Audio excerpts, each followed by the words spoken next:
हरि अनंत, हरि कथा अनंता, ये तो हम सभी मानते हैं। फिर भी रामचरितमानस के कुछ सुने अनसुने प्रसंगों की व्याख्या कर रही हूँ। वीडियो को अंत तक जरूर सुनिएगा और अच्छी लगी तो जय श्री राम जरूर लिखिएगा। राम जी ने माता शबरी के जूठे बैर खाए थे, पर जूठे बैर क्यों खाए थे?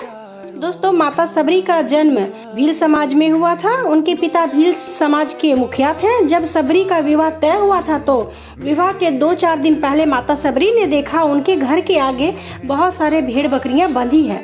तो उन्होंने अपनी माता से पूछा, इतनी बकरियां यहाँ क्यों हैं?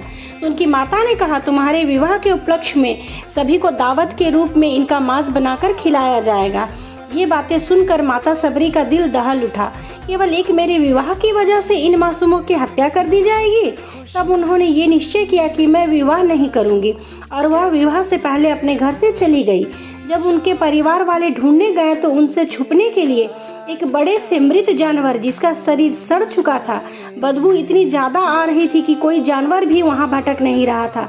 पर शबरी उस मृत जानवर के अंदर छुपकर बैठी रही, पर उन पशुओं की जान बचाने के लिए वापस घर नहीं गई और मतंग ऋषि के आश्रम में जाकर उनकी शिष्या बनी और धर्म और शास्त्र का ज्ञान प्राप्त किया और श्री राम की परम भक्त बनी। एक बार की बात है, जब श्री राम जी 14 वर्षों का वनवास काटकर अयोध्या लौटे थे।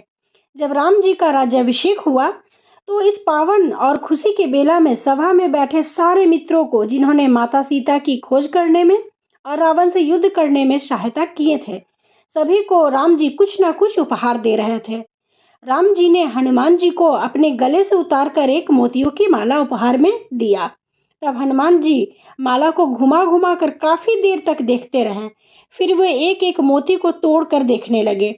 इस पर सभा में बैठे सारे लोग हनुमान जी से पूछने लगे, हनुमान, तुम माला को क्यों तोड़ रहे हो? ये माला तो बहुत ही कीमती है। तब हनुमान जी ने उत्तर दिया, जिस चीज में मेरे प्रभु की छवि नहीं, उस चीज का मेरे लिए कोई मूल्य नहीं। तभी लक्ष्मण जी ने कहा, प्रभु श्री राम की छवि तुम्हारे अंदर है हनुमान? इतना सुनने भर की देर की केसरी के लाल ने अपना सीना फाड़ दिखा डाला। सभी सभा दल चौंक गए कि हनुमान जी के हृदय में श्री राम और माता जानकी की छवि विराजमान थी।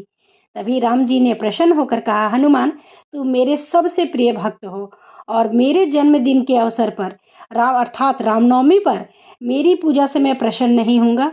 तुम्हारी पूजा करने वाले पर मैं अपनी कृपा प्रदान करूंगा। इस वीडियो में मैं आप सभी को राम जी और हनुमान जी के बीच हुई एक वार्तालाप के बारे में बताने जा रही हूँ।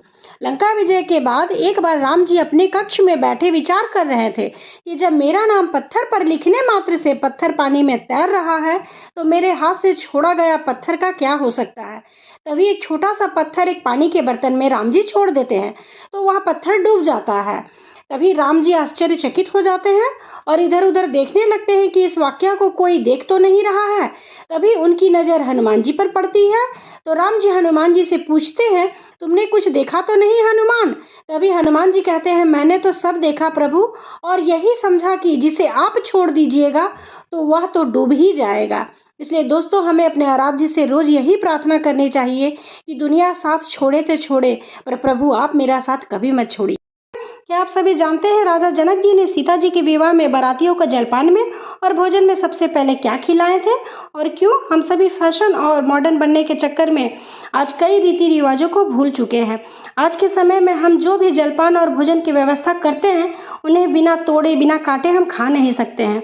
लेकिन जनक जी ने बारातियों को जलपान में दही चूड़ा और गुड़ दिए थे और भोजन में दाल भात और घी दिए थे, क्योंकि ये सभी चीजें हमें मिलाकर खानी होती है।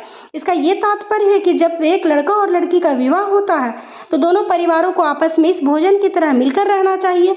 पूरी सब्जी को हम बिना तोड़े खा नहीं सकते हैं। इसलिए जनक जी ने पहले ये खाना बारातियों को दिए, बाद में पूरी सब्जी, मिठाई, बूंदिया तो वगैरह कई तरह के पकवान होंगे ही, क्योंकि जगत जननी माँ सीता का विवाह हो रहा था। हनुमान जी को भी एक बार अहंकार हो गया था, तो भगवान ने उनका अहंकार किस प्रकार खत्म किए?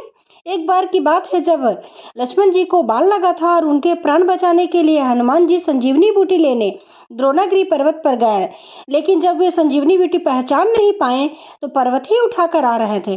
तो उनमें थोड़ा सा अहंकार आ गया कि यदि मैं नहीं होता तो लक्ष्मण के प्राण कैसे बचते।